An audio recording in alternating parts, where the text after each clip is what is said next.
I don't know what energy I generally give off, but for some reason, people of all ages and all genders feel the need to over explain things to me. Like it happens all the time. Am I giving fucking idiot energy? Do I give off some sort of I'm a helpless maiden? Please over explain everything to me in great detail.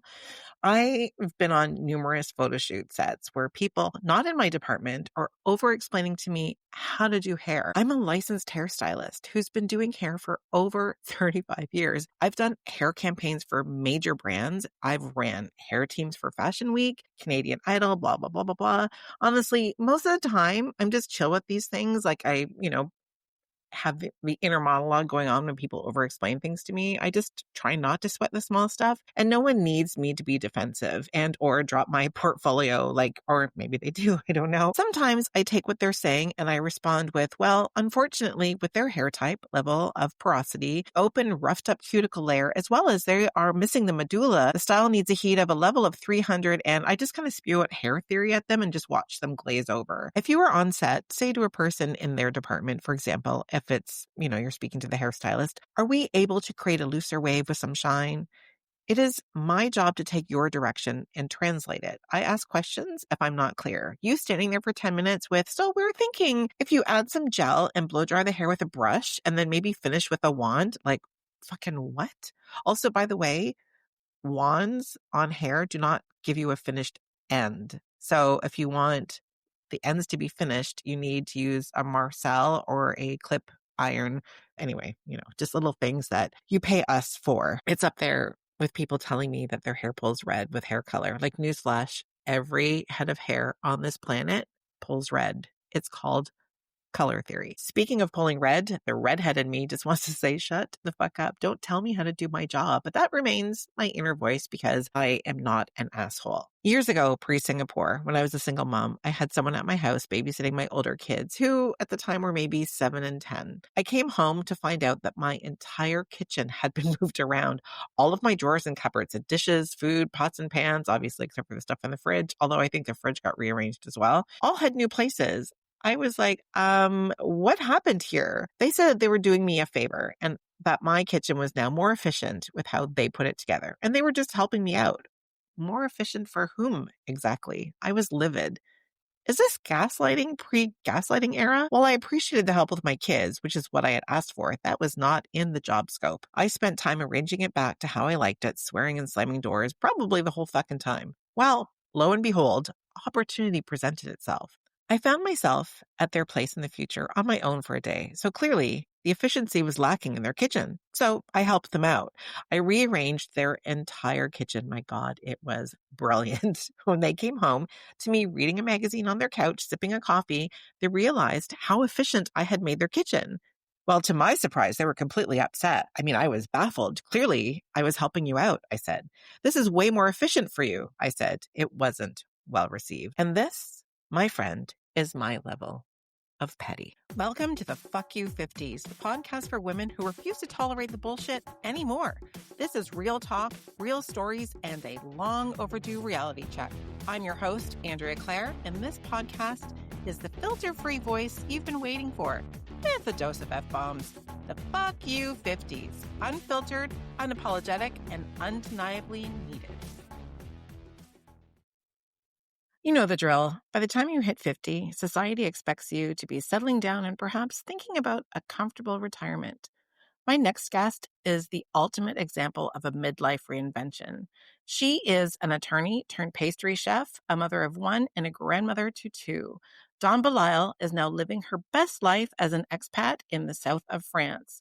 She talks about being tired of having to navigate judges who show up late for court because they simply had stuff to do, her last case being a murder trial where she was the defendant's attorney, to how she began living her dream, baking abroad and traveling the world.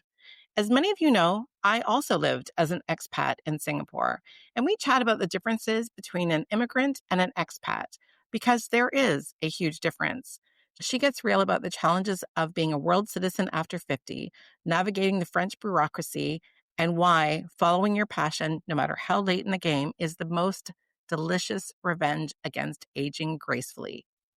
You can find her everywhere online as Delights by Dawn. And let me tell you how much fun and a truly delight our conversation was. Dawn, welcome to the Fuck You 50s. Oh shit. Did she mean 8:30 my time or 8:30 her time? And I'm like, oh my God. Okay. Oh, I call it travel math, right? Like I was saying to you, like I had lived as an expat as Yeah. well, and my husband traveled a lot. We travel a lot, and it's always like, what time zone Yeah. are we in, and Right. who am I talking to, and where? And I keep forgetting when referring to time, I got to make sure that I mean, I'm better at it now than when I first got here. But I'm like, okay, what Yeah, time zone are you in? Because I'm six yeah. or 7 or 9 hours ahead. First of all, the title of your podcast alone got me because that's kind of how I am. So I was like, oh my God, this sounds really cool. So, yes, thank you for accepting me. Thank you. I love your story. I connected with the fact that Yeah. you're an expat, and I love pastries. And I've been to France, but I've only been to Paris. It sounds so like, oh, I've only been to Paris, but yeah, I want to hear all about it. So you were a lawyer, Yeah, right? I'm still a lawyer. I will never give that license up. But yes, as my career, it's 30 years I've been a lawyer. Yeah. Criminal for the most Wow. part. Wow, that husband's a lawyer too, but he does corporate. He's in corporate law. So I'm sure vastly different from criminal. So were you on the like Yeah. prosecuting side or So of the defending 30 side? years, 25 of it was on prosecution. And then for 5 years Okay. span from like 2010 till about maybe 2015, I did defense work. Yeah. Okay. And that Okay. was kind of like my transition between 2014 and 15 was my transition into weeding out the law and going full-fledged into my baking business. So yeah. Right.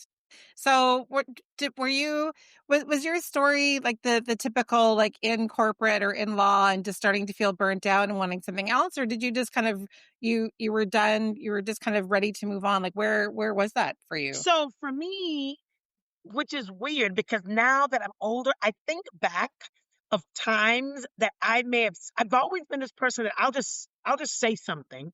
You know, now they have titles for Love them. it. They're calling it manifesting and you have, you know, boundaries when thought I was just mean. I'm like, I guess that means boundaries because I had no problem saying no. And I would always say Yeah. things. And I remember, of course, the new attorney, you're like head on, oh yeah, I'm gonna be an attorney. But I remember kind of early on, I think maybe at year 15, I probably started saying, yeah, I'm not going to be doing this for the rest of my life. I just cannot see myself hustling, doing this, for the rest of my life. Of course, at that time, I didn't know what that transition would be. Hmm. Right.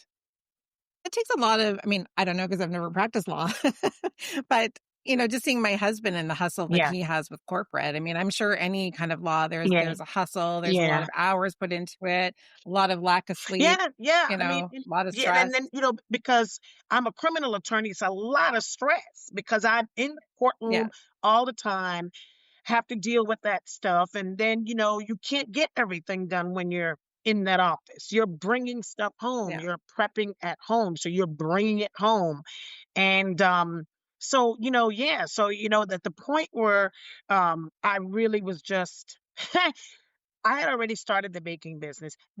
One thing I will have to say for me, that I was very lucky is I always had a creative side. I always had yeah, that baking and I cook also and I used to entertain. I always had that side that was a great balance for me. And yeah. so when my baking business, which I ended up really doing the same time as I was in law. So I would say officially 2014. And that's when I got my first big contract. And I had Mhm. started developing the business with the alcohol infused cakes and the cupcakes.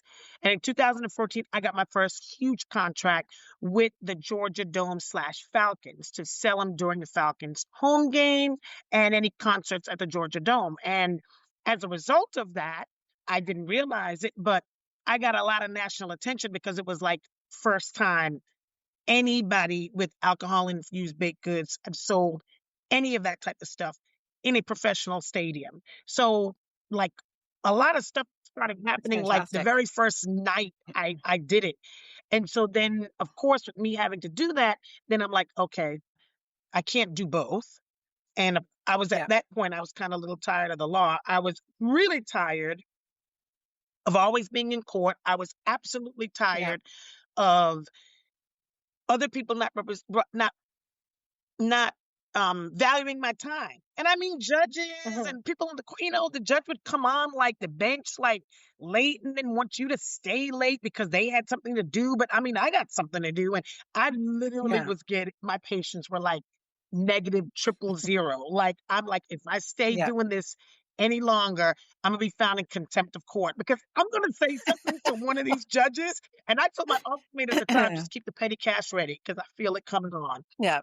The judge walks in, you're like, "Judge, hell Yeah, no." yeah, I felt it. I felt it coming on, and everyone knows me. So I'm like, I started getting more and more agitated by that. So I knew it was time for me to make some kind of shift and change some. Do you mind me asking how old were you at that point? Okay, so look, I'm not good with numbers, which is why I'm a lawyer. So I'm going to be, we're in what, 2025? So Yes. 2014 was 11 years ago, right? Is that right? Yeah, yeah, Yeah. 11 years ago. I'm by trade a hair and Yeah. makeup artist, so Okay, don't throw math 11 at years me. ago, I am now 55, so I was about 44, 43, 44. Okay. Mhm. Okay. Yeah. Yeah. And so I wonder, just because like since doing my podcast, which is not about like menopause, obviously, it's just about an age category of us. But I hear from a lot of women that they start going through perimenopause. And I don't know if that was for you at that point around 45. No. And you hear a lot of people talk about rage and anger issues, which honestly, like I also don't want to take away the power from the experience that you're going through. Like you don't want to put it just kind of reminds me of like when you're a teenager and you're in a bad mood, Yeah. and then when you're a female, people are like, "Oh, she's got Yeah, her period." right. Like we don't want to give that Yeah. power to what we're going Yeah. through to No, no, that was hormonal just situation. natural. Yeah, I was just, you know, friggin' pissed off that I'm going to yeah, court, sitting in court for hours, waiting for a damn yeah, judge to get on the bench, and then I'm missing out on doing either something that I need to do for my. I mean, I literally just got to the point where I'm like, I'm sick of this shit, you know? And yeah, so that yeah, had nothing to do with none of those things. It was just my lack of patience, and I yeah, just felt the lack of respect for other people's yeah. times. And there are some of them were judges that I knew that were former coworkers. So Right. it wasn't like, these are mostly a lot of people I knew before they became judges, who that was something we all talked about when we were on the same level. And then now you're a judge and you're doing the same shit. Yeah, they're like, "Well, now I've got the power, I can do it." Were they like walking in court and you're like tapping your wrist, going like Oh TikTok? my goodness. When I tell you, I would be fuming. I had to start bringing stuff with me, or okay, I'm going to take this time since I got to sit here and I'm going to do whatever little things I could do for the baking business to keep me distracted and put my mind in a whole different, more positive mindset, so I'm not Yeah, fully agitated by what's going on here. I literally had to do that. you're nibbling on like a boozy muffin, so Well, there were some judges that were like, do you have any cupcakes in your bag? I'm like, no, I don't, judge. Oh my God, bribery by the Right, I cupcake. know, I love it. Um, and for the record, I don't mean there was right, actual there bribery. I was just wasn't. making a joke. Yeah. So do you think that like the tapping into your creative side and doing the baking business, do you think that was also just helping you kind of ease like some of the stress that you were going through? Absolutely. I remember Yeah. when I first got barred, which was in 95, and I was working for this other attorney for a very short time. I remember this woman came into the office one day and she was talking to me as a new attorney. And I remember her saying, you need to have another business not law related on the side. I'm a young attorney. I'm like, what the hell is she talking about? I'm about to be an attorney. I'm not, da, da, da, da, da, da, Yeah. da, da, da. Oh my God, like 15, 20 years later, I realized what she said. Unfortunately, what happens with a lot of attorneys is that they're stuck with that when they don't have anything else. And when they're burnt out Yeah. and they no longer want to do it, they're stuck doing it because there's nothing else that they can transition to. Right. Yeah. Yeah. So how long after you left working in law, working on your baking business to get to France? Like kind of what Where did fits in that that take time place? here? So, Yeah, yeah. so the baking business started in 2014. I'm still an attorney. I still do barely any consultations. But what ended up happening was I full-fledged, like the last time I took on a client was a murder client. And that lasted 2 weeks, a mistrial, and another 2 weeks. And at that point, I was really done. I'm like, see, this is what I'm talking about. And yet I'm stressing about, okay, I need to get out of court because I got a gig tonight. That to me, you know what I'm Yeah. saying? And so that would, You're like, I need to ice my right, cupcakes. so that would have been probably around 2015. And at that point, I'm like, okay, I am going to segue out of doing the law like that. So I was doing a lot of contracts, and I just, pulled them back, and then just Mhm. really concentrated on the baking business. And it kind of started out as a high. It was like it went psh. And so, but then about 2017, 2018, when the economy kind of was kind of like, and being an Yeah. entrepreneur is hard. It's a roller coaster. It is a roller coaster of a Yeah. ride. You may do well 1 year, 2 years, and then you get a tank. And that was kind of what was going on. So I went back into doing some behind the scenes stuff, law wise, just to get some consistent income coming in. But I was still I was still doing the baking business full time because I refused to go back to practicing in the courtroom like I did. Right. So Yeah. that's what happened. Then I went into another area. I transitioned the law because I taught years ago and I actually like teaching. So I transitioned into being a consultant, training prosecutors and government offices. And I really like that. Wow. Okay. I'm always big on keeping relationships. And Yes. so at this point, everybody knew that for me, my baking business was my passion and my baby. So when I went to work for Yeah. this particular office, I was training. It was right before COVID hit. And what hit me was for my 50th, I went to Paris and I Yes. planned out, I was there for 7 days or 8 days solo because I like to travel solo. And I did culinary classes. I did my baking classes because at that point, I was infatuated with French desserts and I wanted to try to incorporate French desserts into my baking Yes. business and do something different. So, I'm looking at YouTube videos and stuff, and I was like, what the hell? I'd rather go and do it. So I went to Mhm. France, took the courses. That's where I first learned how to make some of the pastries. And France was never a country on my radar ever. Now, mind you, Okay. I had also said out loud at one point in my life, I am not living the rest of my life in the United States. My parents are No. not from the US. And I thought they're Okay. from Where are they from? Belize in Central America. Oh, And I okay. thought Yeah. that that's where I was going to go. But, Yeah. so that statement, I think I made in my 30s just to say it. But I went, and France was never on my radar. And I could not explain to people how I felt. And it wasn't specific to Paris. I just could not explain how I felt when I got to France. And that entire Mhm. week, like a feeling of just peace and calm and ease and like I belong, that I have not felt that before. Now, do you speak the language? Do you think maybe it was just like you didn't understand what people are saying, so you're I in didn't your own speak a bubble? language Just kidding. then. I didn't speak it then. But you're in Paris, it's tourist, so a lot of, Yeah. but Yeah. it was just the Everybody feeling. speaks My English. friends kept saying, Yeah. damn, you look really happy, just like in my pictures. And I could Yeah. not, And so I'm sorry because I was like making jokes. So this is you're in Paris at this point, yeah, at right? this point I'm in Were Paris. you in Paris? 2019, before COVID fully hit, 2019 for my Right. 50th, Okay. I did a whole week there. Right. So I Right. went there, did the culinary classes, loved it, just loved it. And then when I Yeah. went back, a couple of friends that are travel a lot said, well, did you go to the South? Because they know I love the beach and they know. And I said, no, I did not. I said, wow, I didn't know. And I said, okay, well, I'll go back at some point and do that. And no date plan, went back to work, doing the training. COVID hit. We had to go remote. Mhm.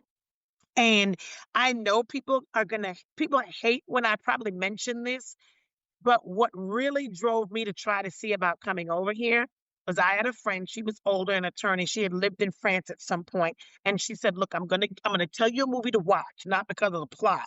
She says, "But since you love France so much, the cinematography is gonna make you feel like you are there." And that was Emily in Paris. Oh, yeah, yeah, yeah. Okay. I was trying to figure out how could I go back to France for like a year? First, I started looking into Yeah. it legal wise. That was difficult. And then I said, well, let me see if I can go to pastry school and get a certification. Fast forward, I did Yes. my research. I found a school. I told my boss, I'm taking a 6 months leave of absence. I did. I came over here to France in the south because I specifically looked for the south, which was in Cap d'Agde, which is closer to the Spain side, more southwest. Okay. Did 3 Yeah. months in pastry school, and then did another 3 months traveling to some of the other countries that I thought maybe I'd be interested in to see if I got the same feel. Didn't. Then travel up the coast of France up to this Mhm. point and to see other little towns. And yeah, I'd narrowed it down to 3: Nice, Marseille, and Montpellier. And Marseille actually was first. Went back home to the Okay. US, could not stay away. I was like, ew, because the Hooked. lifestyle was just, I've been gone for 6 months, never did that in my life. And the Yeah. lifestyle was just, oh, it was just, went back. I was like, oh God, I can't. So I came back in December to Nice of 2021 for my birthday. And that's when I decided it's Nice. And that's when I decided I can't wait 2, 3, 4, 5 years. I gotta be gone. And I went back and kind of shut the business down as far as the baking is concerned, sold Mhm. stuff, gave away stuff, and moved here in September of 22. Wow. That's so great. How did you kind of like, I guess, jumpstart your life there? I mean, aside from like getting there. So now you're there, now you're in Nice. And then how did that all progress to like finding a place to live? And like, was that hard to Yeah. do So or I researched how I was going to come over. So that's kind of part of my business now. So the branding of the business has changed from pastry stuff to, kind of like lifestyle travel and kind of a coach now. But when I did yeah. it, I came over on a student visa. And it was a win-win Mhm. situation. It was one of the easier visas to get. I came over. I was 51. So it's like I came over. People are like, oh, oh no. What? I mean, I think I was the oldest person when I was in pastry school. I was older than the chef teaching. Then I Yeah. came over on a student visa to learn the language. So you don't have to be in Right. a university program. You can come over to go to a language school. And I'm like, well, it's a win-win because I got to learn a language anyway if I'm going to live there. I knew a little bit from when I came for pastry school. I had taken like a 6-week intensive course after I finished pastry school, and I continued it the year that I was in Atlanta Mhm. online with Alliance Right. Francaise. Then when I came Mhm. over, I went back to them, and that's how I came over on a student visa. So when I came here, I knew no one. Mhm. What I have now, the family that I have now and the friends that I have now, it's all since I've been here. And so when I came, I I did a host person. I had done that before where you live with the host person supposed to help you kind of assimilate or learn the French culture. And I'm specific. I was like, no kids, no pets. I'm older. Da, da, da, da, da. So I looked up both times. The first time when I did it, before I went back, and then when I came this time, I looked up and ended up getting a great host person who was like not. She was like in her 50s too, so she's a little older, Yeah. but not too far from my age. And it was great. That's such a great concept. Yeah, Like I haven't even I mean, we had relocated from Toronto to Singapore, right? And that was like totally different. My husband's job took us yeah, there and yeah. we had like the expat package of housing and like blah blah blah. But for an individual person, or I guess I didn't even know it could be a family possibility, but are these host programs, is this kind of specific to France or is there host programs everywhere for this kind of I idea? don't know, but I Do think you know? most of the schools, especially if they're a language school, they have that that option where you can stay with the Uh-huh. host person, or some of them, like does here, they have apartments, they have a whole housing area. But I enjoyed when I did the host person situation before in Marseille. I love her. I still am in touch with her. Yeah, that's a Yeah. great idea to look into. And of course, I Yeah, thought at because I first, I was there's like, I'm too old to be living in somebody's room or whatever. But I did it. I did it twice, and I'm still in contact with both ladies. Yeah. and then so then are you still doing your pastry business now then, or are you just more No, travel it's and more for fun. I'm not doing yeah, the pastry business because number one, I didn't want to work that hard like that in the US here. My whole mentality has changed. I do not have the yeah, hustle mentality anymore. If it's yeah, like yeah, too many steps or it feels like it's too much, I shut down. My yeah, lifestyle has totally changed that it will not allow me to do it even if I wanted to. I do want to yeah. incorporate it later on because there are a lot of American expats here and they do miss our type of dessert. So eventually, I'm actually changing my visa now to transform it into a Mhm. business visa. I do want to do events, but as far Yeah, as doing like baking and selling and taking orders, no, don't want to do that. Now, I right. bake for Yeah. fun and I give to my French friends because, how they are about desserts. And so it's Mm. kind of like a test for me to see. And they have loved it. And believe me, they would tell me if they didn't. They have loved Yeah, yeah, everything so far. So I do yeah. still bake and I do still bake a lot of my stuff. Well, and I'm sure too, just kind of keeping your kind of, I guess not your toes in it because that would be gross. It would be your fingers in the Yeah. baking. Then it just kind of keeps your mind fresh for that Oh, as yeah. well. It's like keeping on your baking Yeah. game. I would never not bake. I can't not bake. What's what's your favorite thing to bake? Oh, believe it or not, of all the things that I've developed, there is this one cake. It is a chocolate cake, but it is so decadent and it is so good. When I make this chocolate cake, homemade, everything is from scratch. When I make this chocolate cake, I have to give half of it away because I literally could eat the entire cake. That's, believe it or not, someone So, probably would think that I would say my rum cake or something else, but no, for my American stuff, it is my chocolate. It is absolutely my chocolate cake. And then I do like to make macarons mhm. and the chocolate. Are those hard to make? Yeah, the macarons are difficult. That's why I came over here to learn the very first time when I came. I'm like, look, I can't deal with the YouTubes and the cookbooks. I need to come Yeah. over here and really see it. They are hard to make, but I do like making them, and I make my fillings Are you? different than theirs. So my Yeah, French best friend, that's what I call him. He's like, I don't like macarons, yeah, and I made some the other day, and I took it over there, and I was like, well, you don't like it. So here your mom and dad could get some. And he was like, no, I'll try it. And the mother said to me, "Oh, you can make these for me every time." But the filling, the way I do it, is my American way of doing it, not the way they do it. So ah, it's a little different. Yeah. okay, yeah. Americanized Yeah. macaron. You I know? love it. I mean, that could be something too, and maybe you've already thought of this, and maybe you've already Yeah. done it, but it's like if you kind of turn back to your baking business again, do that kind of mashup Yeah. of The the fusion. Oh, American. I've done a couple other Yeah, yeah, stuff. yeah. I've Yeah. mixed Yeah, yeah, a croissant because I know how to make those. I've mixed the yeah. croissant with kind of like a cinnabon, a cinnamon roll. Oh, Oh, yeah. I call yeah. them cinequas. I love it. So I love trying to do and experimenting things, and I still do it because I know at some Mhm. point I will probably do events where I will provide my Yeah, desserts. So I'm, right. continuing to, keep it fresh, like you said. Oh my god, I had a question in my head and it literally just left. It's like I'm 54. It's like welcome to 54. I do that all the time. Or do you ever do that too when you're like halfway through a sentence and you're like, where the fuck was I going Yeah, with that yeah, sentence? yeah. And here's a bad thing. Last year, the year before, I I was saying, "Oh yeah, I'm gonna be." I don't remember what birthday it was. I'm gonna be 50.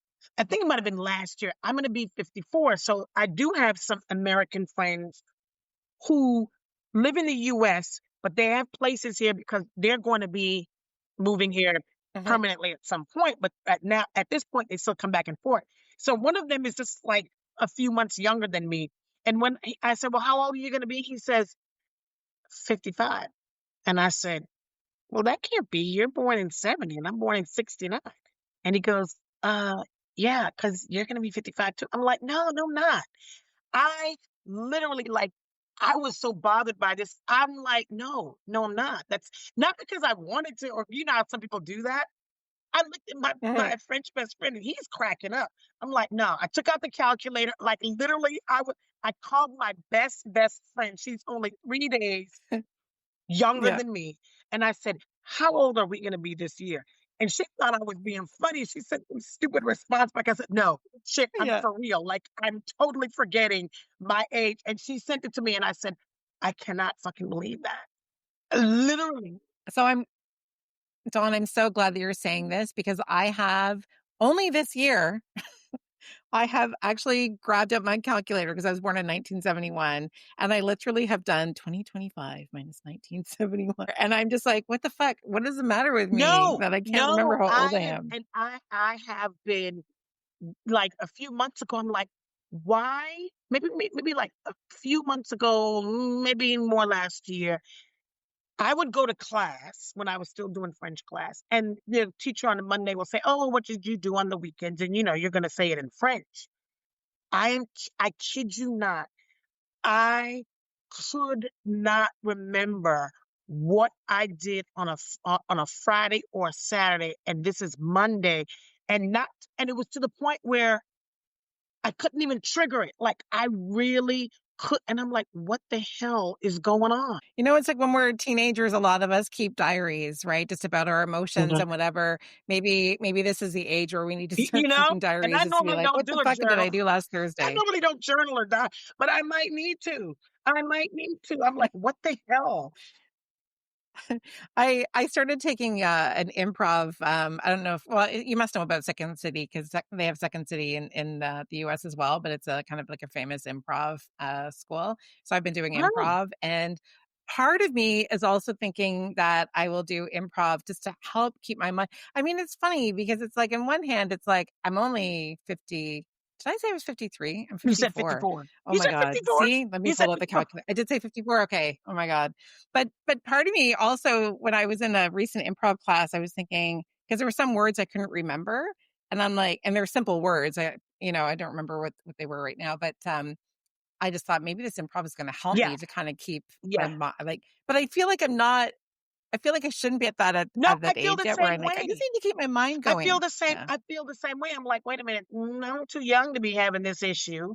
We have so much on the brain that we're thinking about yeah, that maybe that, but I don't know. But I do feel like, yeah, you doing improv, like I absolutely positively feel like brain wise, me learning French and learning a whole new language yeah, that's absolutely going to keep those brain cells working. And so, yeah, I think the yeah. improv would be absolutely a good deal. But yeah, I'm the same way. I'm like, why the hell am I?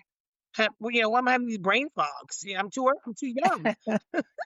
Now I've heard, so I'm not postmenopausal yet, and I don't obviously it's none of my business. I don't know where you are in that, but I've heard that once you actually officially hit menopause and become postmenopausal, I've heard that it gets a bit better. So I don't know if that's Yeah, true or not, see, but I don't know. yes, I'm fortunate that I will not be going through that. I have a condition that I'm not.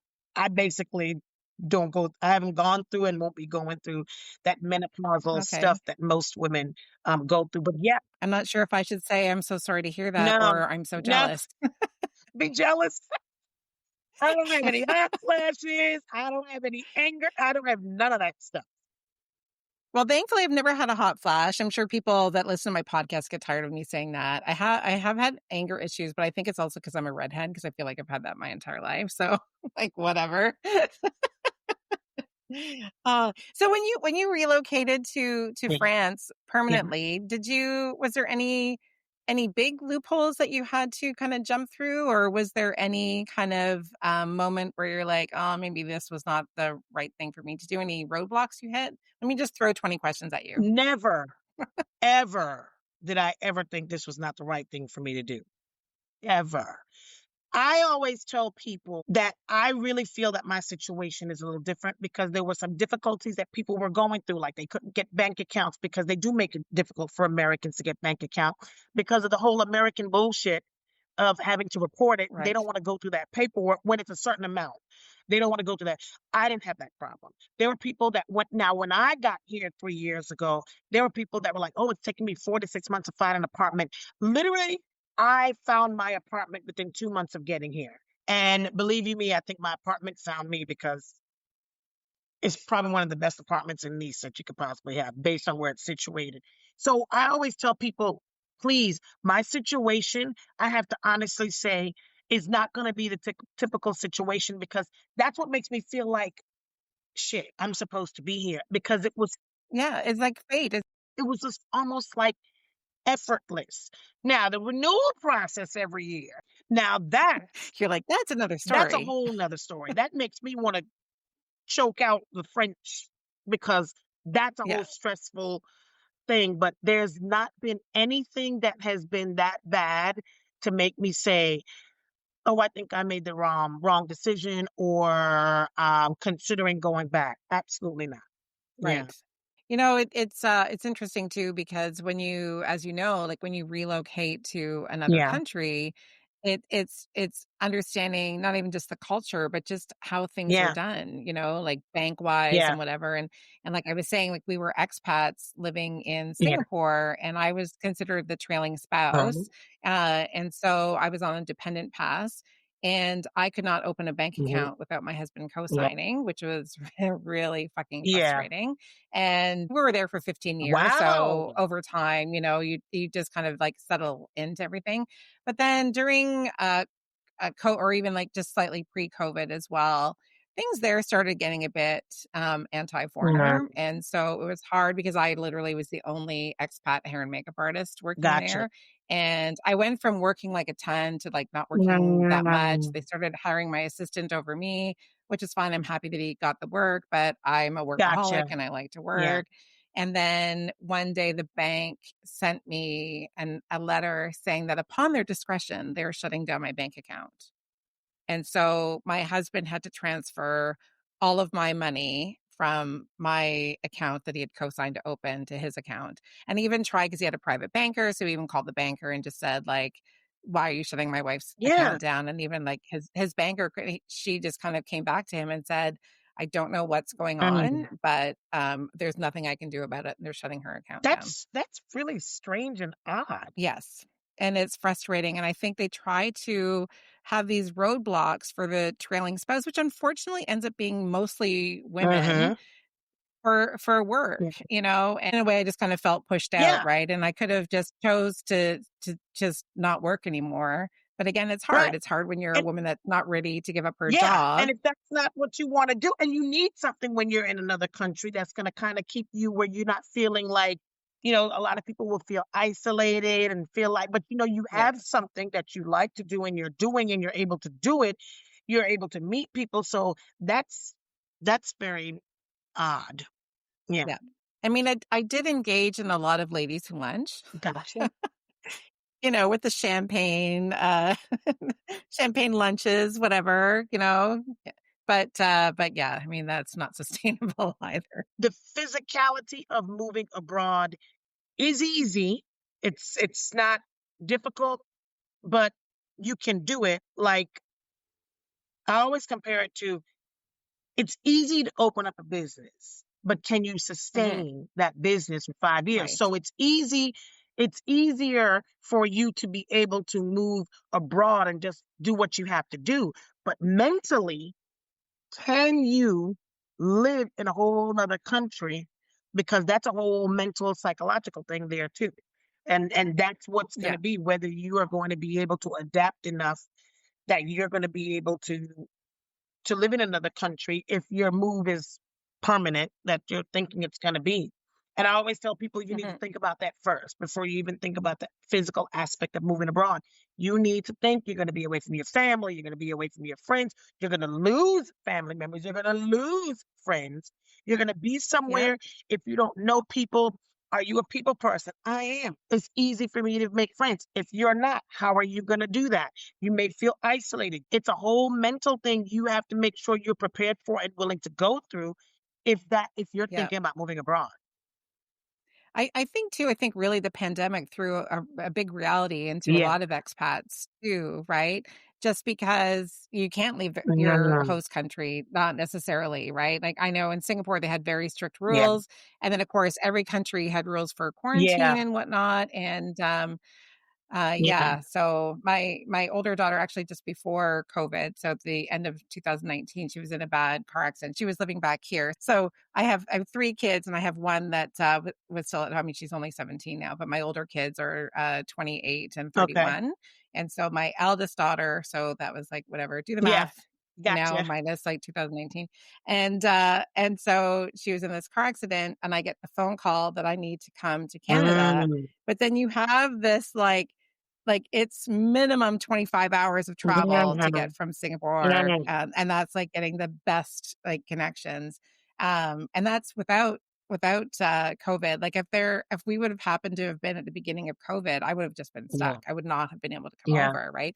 And again, I think that's just a reality that's kind of thrown in there. It's like expat life seems great. I think, I know I sent you one of the questions, which I find so interesting, and we don't have to get into it that deep, but there's this chatter, and I see it online, and probably because I follow a lot of these expat sites and Yeah. whatever hashtags, but about people saying, stop saying you're an expat when you're Oh actually yeah. an immigrant. Yeah. I've had to have that discussion also. Yeah. Yeah, And yeah. And like yeah. I said, there's a Well, it's so whole it's dichotomy of that. And I did a whole video on that on my TikTok because I do TikTok lives a lot so people can see what it's like to be over here. And yeah, I've had that discussion. So I finally put a video up there because I'm like, okay, let me put a video up there if I can refer people to.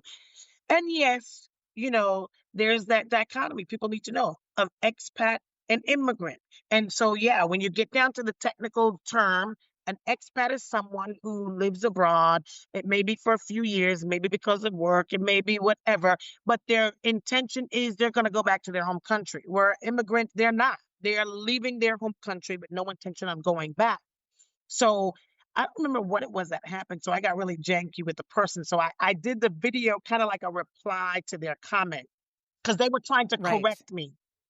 And I'm like, right. and Love I'm that. like, look, let me tell you, I know I'm a damn Yeah, immigrant because I have no desire to go back to the United States. And I broke it down. Expat is this, immigrant is that. I said, however, yeah, and it's the truth whether people want to admit it or not, when you use the term immigrant, there's a negative connotation because back in the day it referred to brown people, people that, mm, other colors, brown and black people. And there's that negative connotation of migrant work. When you think, unfortunately, that's what it became. I said so, yeah, and I said, and for marketing purposes, because I am a business, no one's looking up how to be an immigrant. They're looking up how to be an expat. I said, so don't come at me. I'm using the damn term for marketing purposes, but I know that yeah, I'm a damn immigrant. Yeah, yeah. yeah. You're like, and See, scene. drop mic, damn it. Okay. Well, and the other thing is too is that, like you say, it's like an expat has intentions of going back home, right? And then the other thing is too, it's like the laws are different. Like you don't get to necessarily live as a citizen when you're an expat, right? Yeah. Like they probably wouldn't have shut my bank account down if I was an immigrant versus an expat. Gotcha. My husband would not have had to But co-sign. see, here's the thing. There's really no differentiation technically as far as paperwork wise when you come over because you're coming over on a visa. They have no idea if Yes. you're coming over with intentions on going back in 2, 3, 4, 5 years or whether you're planning on staying here. And of course, I Yeah. do plan on getting French citizenship. That's my goal. Yeah. So I know I'm going to Yeah. be an immigrant. And at that point, That's probably the point where I can see there being the official stamp technically that I am an immigrant. Once I get that Right. 10-year Yeah. card and or once I get that citizenship, dual citizenship, Yeah. then yeah.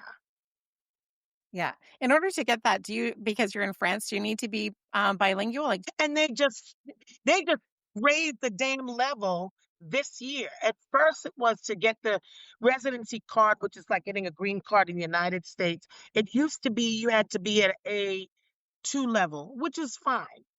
And then to get yeah. citizenship, you had to be at a B1 level. Now they raised it. It's like 10 year, you got to be a B1, and citizenship, you got to be a B2. And those are hard levels, to be honest. It's like that's a little on the ridiculous side, but I figure by the time I get ready to apply for it, I'll be at those levels.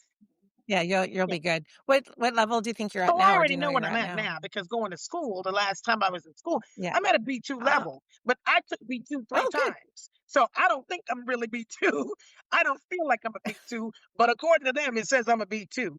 But it's more for Yeah. me, of course, and that's with every language, because when I was younger, I was learning Spanish. It is always the oral comprehension that is the hardest thing for Mm, me to pick up because they speak it in their language so fast. And then they say the same thing for me in speaking English. When I speak it too fast, they right. can't, it's the same thing. It's funny when we were living in Singapore and in Canada. Like I grew up like taking French in school, and I was pretty decent at French. Like I was never bilingual, but I was quite good. Like I got to grade 12 in my French, and I could, if you were French and we met at a cafe, I could have a decent Right, conversation. I did a contract with L'Oreal Paris like years ago, and they always had their meetings in Montreal, and everyone there was French. I was the only English one. They would forget, and I'd be like, it's like ping pong, right? I'd be, right. or watching the ball go back and forth, and could pick it up. But anyway, I've lost so much of it. But when I was in Singapore, I was like, I'm gonna take Alliance Française, right? So I called them and I had the conversation basically in French. I honestly don't think I could do that now. And the guy was like, "Oh, I'm going to send you a test for the level that I think you're at, and then from there we'll be able to tell." And I was like, I was so embarrassed. I was so bad, and I'm like, maybe French is not my future. No, I don't do well on tests, never have. So for me, testing me is kind of like, whatever. I'm like, can I talk to the exterminator, the maintenance man? Can I talk to them and get across what I need to? And and I've been taking French for 4 years, and I will honestly have to say, I only started feeling comfortable and was able to really express myself in French where I know they understand what I'm saying in the past year. And that's because my French buddy, my French best friend, the family has adopted me. The mother and the Yeah. father, I call them French Italian because the parents are from Italy. My friend and his sister were Okay. born here in France. So I call them French Italian because it's a mix of French and Italian. Hmm. They do not speak or understand any English. Oh And wow. because I told you I have a whole creative side, it's not just baking, found out a year ago once you know, got brought into the family that she knits and crochets. I'm like, oh my God, I do too, but I haven't done it in years. So every Wednesday, I go knit and crochet with her and have lunch at the house. And I am there usually for 4 to 5 hours, and we are talking strictly French. So I have to think about my words, and I have absolutely improved in speaking because of that. And I don't care how many years you take it, if you are not speaking it on a regular basis, once or twice a week with someone, Our youngest daughter, she speaks wow, Mandarin, and so yeah, growing up in Singapore, she took Mandarin, and since we relocated back to Canada, we keep her with a Mandarin speaker good. that she sees once a week. Does so. So tell me a bit more about your business that you've been doing there now. Like obviously, you're kind of helping people become Yeah. world citizens, and what does that mean to It, you? And it it just kind of flourished into that. I mean, like I literally when I came over here, I thought I was going to absolutely do the baking business over here? Well, number one, France Yeah. has a lot of regulations when it comes to food, which is great, which is the reason why their food is fantastic. So, working in the food industry, there are lots of regulations because I was a licensed home baker at home, and I thought I would start off like that here because I thought that maybe there would be similar ways that I can get that done, and it's not. So it's very difficult. And then, of course, I started talking to people and learning about business over here, and I'm like, Mhm. I don't want to have a physical location. I've talked to some business people that have been like, it's difficult. Like I said, some of the things here in regards to the how they do things, especially business, which that still gets to me. And I get it. We're capitalistic, of course, Americans. So if one thing we Yeah. know how to do, we know how to do business, we know how to hustle because it's all about the money, and they're not. And I get that. So I was like, nah, I don't want that stress. And then I just started doing my social media, and people just started asking me about how did I do it and stuff like that. And so it reminded me that when I had transitioned and was doing the baking business, I had also rebranded my law practice and I became an expert and a consultant for people who wanted to know how to open up a home baking business in no matter what state Yeah. they were in. And then, of course, especially if they were interested in doing alcohol based stuff. So I had already morphed that. Yeah, so I was like, this is almost similar to me doing that. So I'm like, okay, fine. I'll start Yeah. doing that. So I do consultations one-on-one. Um, because I do the lives on TikTok and I take people my walks and here and there, they're like, "Oh, you should do tours." I'm like, so I now have two different types of tours that I do. One's the fun tour if you're visiting and you want me to tour you around, and then I Mhm. actually have one that's called a relocation tour, and that's for people who really want to move to Nice and want to see the neighborhoods. And so I kind Yeah. of partnered with my realtor who became my friend, and so it's just Yeah. kind of morphed. And then next Yeah. year, I'm going to get into relocation retreats and not just in France, in different countries. Think you have a lot of support locally, like you have like a great community. Do you find that? Like, or because people like I have been to Paris and I've been to Paris a few times and I've never had any negative experience with Mhm. anybody in Paris. It's always been great. I mean, one taxi driver who in French, he called me an American idiot and I replied in French saying, "No, I'm a Canadian Good. idiot." Good for you. Good for you. It's like if you're going to call me an idiot, just like Make it make sure right. it's the right country. Shit. Yeah. Yeah, those are Parisians. But and so many yeah, I mean, so many people talk about, "Oh, I've been to Paris and, like, French people are so rude," and, like, I honestly never found that. But, and I don't know if that's been your experience as well or not, but are they nice in Nice? Or, Yeah. is it do you find that You know how I compare it? This is the analogy. So I was born in New York, lived in Florida for a little bit, and then I moved to Atlanta, went to college, and stayed there for 30 years. So I'm a reformed New Yorker. Okay. So I always okay. tell people this. Here's the analogy, which I find it to be totally true. I don't give a shit what anybody else says. Parisians are New Yorkers because New Yorkers think when you think United States, you ain't thinking nothing but New York. We're the ones first state, everybody thinks of. We are always on the move. We have no patience. We are straight and to the point. So a lot of times people would think that we're rude because we're just direct. That's Paris. Now let's go to the South in the United States. Your Florida, your Georgia, your southern states. Everybody is nicer. Everything moves slower. People smile. You walk along the street. If you make eye contact, you say hello. You don't do that shit in New York. Same thing Yeah. here. In the South, it's slower, it's calmer, Okay. people are nicer. I do find that they're a little bit more, they have more patience with those of us who are trying to speak the language because you can't complain about us coming over here not trying to speak the language. And then you're in Paris trying to speak the language and they're rude about it because they just don't have the patience for you to say what you got to say. And then they start talking to you in Yeah. English and you're just kind of like, well, what the fuck? You know what I'm saying? Didn't you assholes want us to learn to speak the language? And I'm trying. I know it Yeah. sounds like shit, but Yeah. damn, you know? So it's Yeah. kind of like that. I Yeah. tell people, think about if you go to New York and what the kind of attitude of New Yorkers are. That's Paris. And then you come to the South, it's the same thing. It's a Mediterranean. So there's really more of a Mediterranean vibe than a French vibe. Right. Yeah, Okay. Okay. I definitely want to visit absolutely, sometime. It as you sounds like should. It's beautiful. paradise. Have you heard of the concept of the expat triangle? No.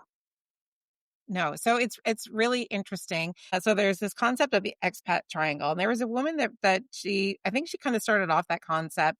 She was an expat. Oh, I can't remember where she was from. I want to say Nicaragua, but I could be totally Okay. wrong. But she was an expat, and I don't remember what country she had gone to. But so the concept is like you come from a country circle, right? So your home Okay. country. Then you move to country square as a circle, but you don't quite fit into that Okay. square. But then over time, depending on how much time you're there, then you kind of morph a little bit, but you're no longer a circle, you're no longer a square, you're a triangle. And so then it talks about when you repatriate, then, which obviously you're not doing, but when you repatriate, then you're a triangle and you kind of no longer fit back at home because you've picked up these traits, that have kind of like morphed your own concept of your, whatever culture, Hmm. history, country you're from. So that's just a little sidebar. And I never heard of that, but I get what she's saying because for me, it's coming over here and was fully open-minded to learning the culture, the language, trying to adapt. I just think it's respectful. I think it's disrespectful. Mhm. And there are a lot of expats here. They come here, Americans, they don't know the language, they don't learn it, they don't care. They stay in the little expat circle. I have more French friends and Italian friends than I do American friends, and I did that on purpose. But Yes. so I get what she's saying. So I come from the US. Now, it may be a little different because I'm not going to another country. So I come from the US and I come here, and you're right. You're you're a circle and a square. And then yes, I've kind of morphed where I'm not full circle now. I'm kind of closer to being the square. But not going to a different country, but going back to visit. I'm like, ilk. It's like I'm French. I'm French now. It's Yeah. like I can't deal with I can't deal with this. I am literally miserable when I go back to visit. I mean, I go back to see my Mm, son and my granddaughters and the few friends that I've kept, but I can't do the things that I can do here. I don't feel the yeah. safety factor there that I do here. Even Right. eating. I did not go this year because of our political climate. When I went, it was 2020. Why? What's Oh my happening? God. I'm just kidding. 2024. I'm like, there would be a mugshot of me. I would be on Fox 5 News in Atlanta with a mugshot because I've been arrested for being totally ignorant if they stop me at the airport. I'm not answering no questions. So I said, I'm not going to put myself in that position. I'm going to wait. Yeah. I went back and the food, I was like, ew, I went to a couple of my restaurants. I'm like, ew, I couldn't, it was just weird. I can't walk. I couldn't even get in 5,000 steps. I average 11 to 13 here a day. I just, I don't Mhm. feel like I fit in there anymore. Yeah. So I kind of get what It, she's saying, except that maybe it's not a full triangle because I'm not going to another country. I'm going back. you're a rhombus. Yeah. But I get it because I mean, and it will happen. And the thing about it is, I was telling someone the other day is when you're in a bubble, you don't see things because you're in that bubble. It's kind of like you live a life of stress, but you don't know you're stressed because it's just your everyday thing until you don't live that Yeah. life of stress anymore. And then you kind of look at it from the outside of the bubble and you're like, shit, same thing. You don't notice things because that's just the norm. That and it become the norm. Yeah. And then you leave from the US and you come and you live over here. And there are lots of things you're now like, oh my God, you know? And there's a lot of that goes on with me. And I'm like, call me bougie if you It's a want, but shit, I'm pretty damn. You're like, I own it. I'm bougie. Me too. I mean, it's exactly what you're saying. It's like it's always the grass is Yeah. greener, right? And so when I decided that I was no longer happy in Hmm. Singapore, and I said to my husband, I have an agent here in Toronto. That they've been my agent for years for my hair and makeup. And I talked to them on the phone, and they were even encouraging me, like, if you're not happy in Yeah. Singapore, come back here. Telling about the work climate there for me, Yeah. and and they're like, come here. There's like lots of work, yada yada. And then I just said to my husband, okay, I can't do this anymore. So you're welcome to stay in Singapore. You can come home with me, but I need to work. I can't keep getting restricted with Right. things. And so then he said, of course, I'm coming home Hmm. with you. Like, but now that we've been here for a few years, and there's so many things I miss about Asia and Yeah. Singapore.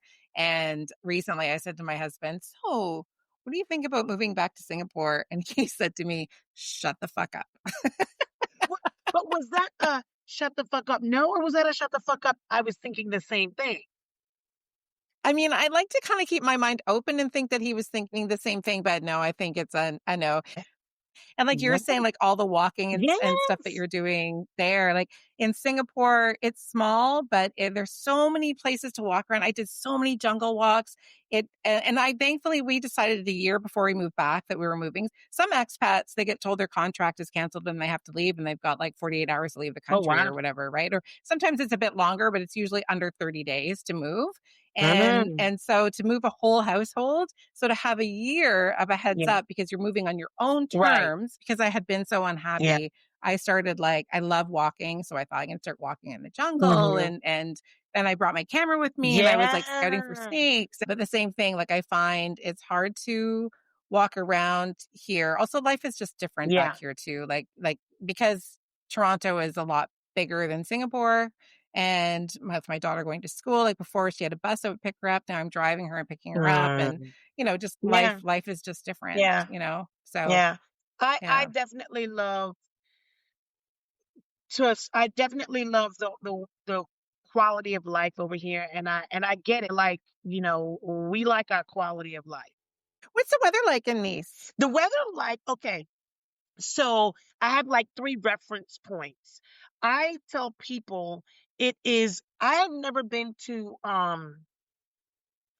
I've been to LA, but I've never been to like Santa Monica's. And there are a lot of California people that are here, and they say it's kind of like the California, and it probably is. But since I've only been to Okay. Georgia and I've been to Atlanta, I say it's a medium mix. So it can get hot, and Georgia and Florida have different heat. So in the summertime, it does get hot. If everybody else is having a heat wave, we are having a heat wave. And this Mediterranean sun, I know it's the same sun, but this Mediterranean sun is different. It hits Yeah. differently. So it can definitely get really hot here. And this year was the first year I will have to say I felt a lot more humidity than I did before. Never as humid as a Florida, but it did get Hmm. hot. But it does get cooler than a South Florida, but it doesn't get as cold as a Georgia. So, like in the winter time, it may get down to like the low 40s, and the feel like might be a high 30s, but we don't get snow here in Nice. We do have the mountains and they do get it there, but we don't get any snow here. It doesn't get below zero. It doesn't get, 30 something, 20 something. So I enjoy the weather here in the winter time too. It's no big Hmm. deal. On average, it'll be maybe like about 45 or so, on an average. I'm like, I Yeah. could deal with that. And then with the sun again here, if you're in the shade, there's a big difference you will feel in temperature. But the way the sun beams here, and we have more sunny days than not, unlike Paris, which is great. We have like 300 sunny days out of the year. So for me, I like it because I do feel like we get the four seasons. To me, the coldest time of the year, hottest is July and August. Coldest for Okay. me is January and February. Our spring here is still kind of cool up until like mid-April. Then it starts to warm Hmm. more past the, spring weather. Right. Yeah. Okay. So I could pitch this as a place to live with my husband. Yeah, you can. Absolutely. Absolutely. Great. So all women like over 50 need to listen to this Yes. conversation. And then I also pair it with my gray divorce episode. Oh, yeah. Because I've been there. I've been there. I've been divorced now for 20 something odd years, but yes. So I have a son and I Yeah. have two granddaughters, and I was married. When did I get divorced? 2003. I've been divorced since then. Wow. And, you know, yeah, this would pair well with both demographics for sure. You know, they're like, "Oh, what's the dating life?" I'm like, "I don't fucking know because that ain't a priority in my life. A man not make Yeah. me happy." I Yeah. said, "I am so damn happy right now. If a situationship comes along, yeah, I may jump on it. But me trying to wear that same t-shirt again, been there, done that, rip that off. I ain't, I'm good. Yeah. I am traveling, It's doing my thing. yeah. I'm happy." And it's all on your terms, which is great. Right, right. When I was a single mom with my 2 older kids and I dated a little bit here and there, and then it was just never great, and I was in my, I guess, early Mhm. 30s, and I decided I'm just gonna focus on my kids and my Yeah, career because just men were just kind of being a bit of a waste of yeah, time. And then one of my clients, because I'm a hairstylist as well, right? So one of my clients asked me what was I looking for in a man, and I kind of joked around. And I said, I just want a guy with a full-time job and a yeah, car. And then she said, I think I want to set you up with my boss. He's a lawyer. He makes good money. He likes kids. And so that's now my yeah. husband. Well, it's funny because, yeah, she obviously right. And what's funny is Yeah. I have a friend here. She's from the UK and she's very prissy. I'm like, "You're my prissy friend." And then I got my ratchet friend. I got my little compartmentalized friends. And, Love it. my, what do you call it? My, quality, whatever it is, my prerequisite is, we call him the boat boyfriend. He either needs to have access to a yacht, have one, or he can go ahead and charter me one when I need to get on there with my friends. So, Yeah. and she's always like, "Well, But when you access to a yacht, not meaning like he's like cleaning the decks. He yeah, needs we're to have not a doing higher below the level of deck worker. access. No. You can afford to charter it for me. You don't have to actually own one, but if you own one, that's even better. But you can charter one Yeah. for me if I want. That's kind of where Yeah. I'm going right Yeah. now. So there's the joke I like when I'm that. on my TikTok and I do the lives and we go over to the port. I'm like, "Okay, my OGs, you know what we're doing now? We are manifesting me the boat boyfriend." Need to find your TikTok. Yeah, everything is like Delights by Dawn. My Instagram, my TikTok. I'm on those two more than anything. Do the lives and my Instagram. I'm in the stories every day. That's the reality show is the Instagram story. Before we go, just like talking about how like men are like not the priority, like Yeah. you're not looking for the boyfriend right now. It just reminds me of an old interview. Was Cher on, was it Oprah, where somebody had asked her, do you have like a man in your life or something, and she was like, what for?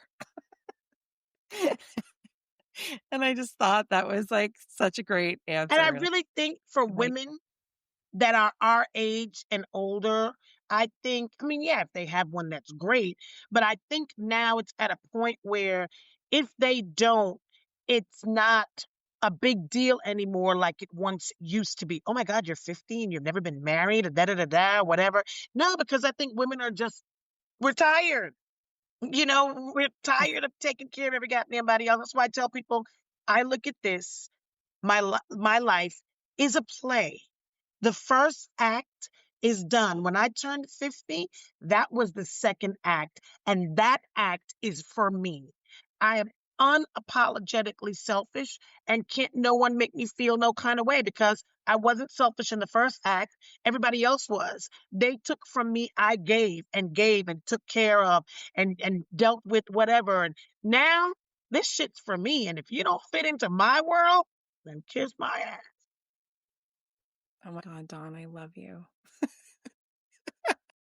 Thanks for tuning in to the Fuck You 50s. If you enjoyed this episode, please take a moment to follow and rate the podcast. And we would love to connect with you on Instagram. So be sure to follow us at the Fuck You 50s. The Fuck You 50s is hosted by Andrea Claire. See you next time.